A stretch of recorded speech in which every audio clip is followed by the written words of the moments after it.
नमस्ते, welcome to heat happy energy amor tarot. चलिए देखते हैं कि आपके पर्सन और थर्ड पार्टी के बीच में इस समय क्या चल रहा है। क्या करंट एनर्जीज हैं, क्या अट्रैक्शन है, क्या पॉसिबिलिटी है, आगे क्या होने के चांसेस हैं।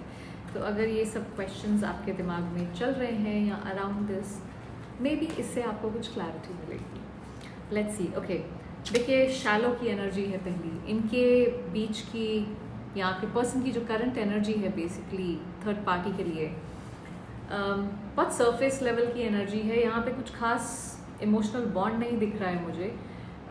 एक टेम्पररी कंफर्ट हो सकता है, कन्वीनियंस हो सकता है, ये मतलब एक बोर्डम वाली एनर्जी है। कोई मतलब अब कोई चारा नहीं है तो ये करना है, उस तरह की एनर्जी है। तो वो रिलेशनशिप अंदर से ऐसा कोई सॉलिड नहीं है जितना ऊपर से हो सकता है दिखा रहे हो या दिख रहा हो आपको या दुनिया को दिख रहा हो। सो सिर्फ ऊपर ऊपर का कनेक्शन चल रहा है यहाँ पे। उनके बीच का इमोशनल कनेक्शन, फाउंडेशन, देखिए सबसे एक फाउंडेशन है, एक कंफर्ट जोन या समझौता है यहाँ पे। बहुत सारे लोगों के लिए मुझे ऐसा लगता है कि ये फाइनेंशियल रिस्ट्रिक्शंस हैं। कोई इमोशनल गहराई मुझे खास नहीं दिख रही है। चलिए देखते हैं कि ये फाउंडेशन किस तरफ पॉइंट कर रहा है। बाउंड्रीज और क्या, दो कार्ड्स और निकालते हैं, लॉयल्टी और हार्ट फॉग, कॉन्फ्लिक्ट। सो कॉन्फ्लिक्ट तो ये इंसान हर जगह ही है, तो आप फिक्र मत करिए हर जगह ही कॉन्फ्लिक्ट, कन्फ्यूजन। सो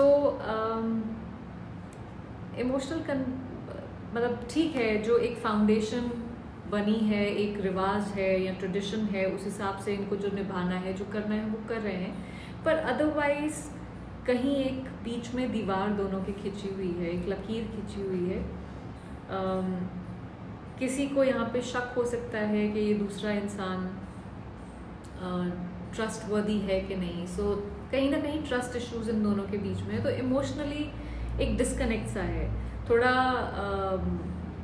इनसिक्योरिटी सी है, फुलफिल्ड नहीं है इमोशनली यहाँ पे, क्योंकि ट्रस्ट इश्यूज हैं। अब नेक्स्ट है लस्टिंग की एनर्जी, सॉरी नेक्स्ट है रनिंग की एनर्जी। इनका जो फिजिकल अट्रैक्शन एक दूसरे की तरफ है, आई थिंक जब किसी भी तरह की इंटीमेसी की बात आती है, चाहे वो इमोशनल हो चाहे फिजिकल हो, यहाँ पे कोई कट ऑफ कर जाता है। बाउंड्रीज भी वही कहती है। सो फिजिकली इमोशनली एक दूसरे से दूर भाग रहे हैं, मन यहाँ पे इन्वॉल्व नहीं है। ये जैसे एक हैवी एनर्जी वाला कनेक्शन है, एक डिस्टेंस है यहाँ पे। सो फिजिकली या इमोशनली एक दूसरे से भाग रहे हैं। यहाँ पे कनेक्शन अगेन उस लेवल पे भी नहीं दिख रहा है, बहुत ही सरफेस लेवल कनेक्शन है। Next cloudy judgement. देखिए आपको लेकर भी कंफ्यूजन है यहाँ पे इनके मन में। ओके, हर जगह ही कंफ्यूजन है, दिल में फीलिंग्स हैं, पर क्लियरली समझ में नहीं आ रही है कि क्या करना चाहिए। इनकी सोच और इमोशंस से माइंड एंड हार्ट जो है ना, वो कहीं क्लैश हो रहे हैं, मिक्स हो रही है। सो आपसे कनेक्टेड हैं पर इनका जजमेंट क्लियर नहीं है। वक्त और डिस्टेंस दोनों चाहिए। चलिए देखते हैं ये कंफ्यूजन कहीं क्लियर होगा क्या आगे जाके। Distance, beginnings, obscurity, overall energy, depth. देखिए अगेन डेप्थ। इस कनेक्शन में एक बहुत गहरा एहसास उनको होता है, एक नई बिगिनिंग चाहते हैं।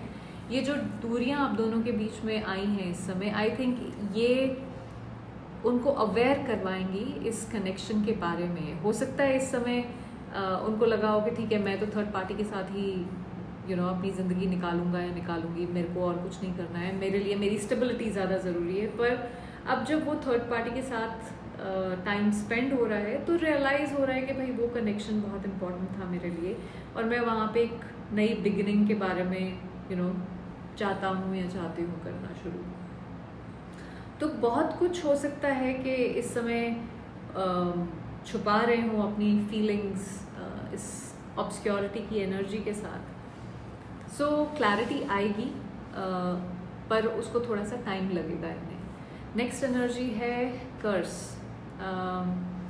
देखिए, इस कनेक्शन में उनके और थर्ड पार्टी के बीच में काफ़ी ज़्यादा नेगेटिव एनर्जीज हैं, नेगेटिव माइंडसेट है।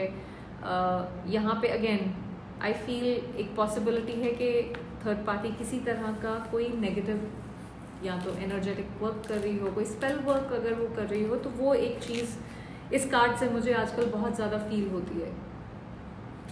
सो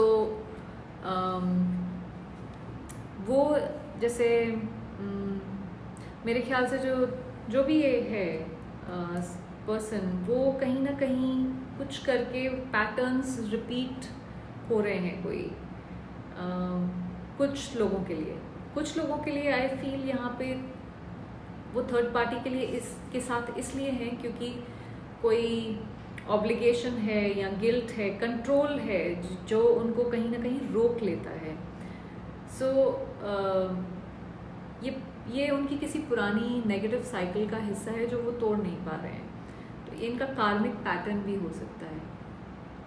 तो ये डिफरेंट चीज़ें होंगी डिफरेंट लोगों के लिए। कुछ लोगों के लिए यस, वहाँ पे कुछ एनर्जेटिक वर्क हो रहा है जिसकी वजह से वो फंसे हुए हैं एंड उस वजह से आप दोनों के बीच में दूरियां आई हैं। कुछ लोगों के लिए ये कोई नेगेटिव पैटर्न्स हैं जो ये इंसान रिपीट किए जा रहा है। डर हो सकता है, गिल्ट हो सकता है जिसकी वजह से ये रुका हुआ है यहाँ पे। अब आपसे क्या छुपा हुआ है यहाँ पे? रिलीजिंग। देखिए, अंदर ही अंदर वो ये कनेक्शन कहीं ना कहीं थर्ड पार्टी के साथ छोड़ने की सोच रहे हैं, उधर से डिस्कनेक्ट करने की सोच रहे हैं, क्योंकि कहीं उनका सोल उनको अंदर से बोल रहा है कि इसको रिलीज करना ज़रूरी है। आपको दिखा रहे हैं पर कि सब बढ़िया चल रहा है, पर अंदर से कुछ ऐसा लग रहा है कि यहाँ से मुझे रिलीज करने की ज़रूरत है, मूव ऑन करने की ज़रूरत है थर्ड पार्टी से। पर ये प्रोसेस है, so process takes time. Next energy lasting. देखिए, शॉर्ट टर्म अट्रैक्शन और डिज़ायर उनकी नेक्स्ट मूव्स को इन्फ्लुएंस कर सकता है आपकी तरफ। क्लैरिटी के बिना एक फिजिकल कंफर्ट ढूंढने के लिए आपकी तरफ आ सकते हैं। ये इम्पल्सिव डिसीजन होगा अगर ऐसा ये करते हैं। तो इस समय ये पूरी क्लैरिटी के साथ, अगर अभी नेक्स्ट बहुत जल्दी आते हैं तो पूरी क्लैरिटी के साथ नहीं होगा। ये बहुत पैशन ड्रिवन डिसीजन होगा, पर इसमें लॉन्ग टर्म स्टेबिलिटी लेके नहीं आएंगे आपकी तरफ। आपके लिए गाइडेंस यहाँ पे है विड्रॉ, जहाँ पे आपको फ़िलहाल अपनी एनर्जी को प्रोटेक्ट करने की ज़रूरत है। अगर आपको लगे कि ये अपनी क्लैरिटी के बिना कोई इंसान आगे आ रहा है तो वहाँ पे डिस्टेंस बना दीजिए। इस सिचुएशन से थोड़ा दूर रहेंगे तो आपकी ग्रोथ और हीलिंग में आपको हेल्प मिलेगी। सो अपनी मन की शांति के लिए, अपनी ज़िंदगी में शांति बनाए रखने के लिए थोड़ा सा विड्रॉ होने की ज़रूरत है। आप सब कुछ ठीक नहीं कर सकते यहाँ पे, ठीक है, क्योंकि ये कार्मिक लेसन है और इस इंसान को भी अपना काम करना पड़ेगा, यहाँ अकेले नहीं हो सकता। सो आपको आप बाउंड्रीज क्रिएट करनी बहुत ज़रूरी है, ये आपको बोल रहा है। किसी भी ऐसी चीज़ के लिए आपको सेटल होने की ज़रूरत नहीं है जहाँ पे एक इंसान doubts, third party, fear, negative emotions ही हर समय लेके आए आपके लिए। जब तक वो आपके पास सेल्फ रिस्पेक्ट, प्यार, ट्रस्ट और एक स्टेबिलिटी लेके नहीं आता, सेल्फ रिस्पेक्ट आपको नहीं दे सकता, तो फिर वहाँ पे एक बाउंड्री खींचनी ज़रूरी है अपने अपनी सेल्फ रिस्पेक्ट के लिए। सो आप वेट करिए इसका, जो भी इंसान ये है, बट देन जब वो क्लैरिटी और कमिटमेंट के साथ आगे आए तभी उस बाउंड्री को नीचे करिए, उससे पहले नहीं। आई होप इससे आपको कुछ क्लैरिटी मिली हो। Thank you for watching.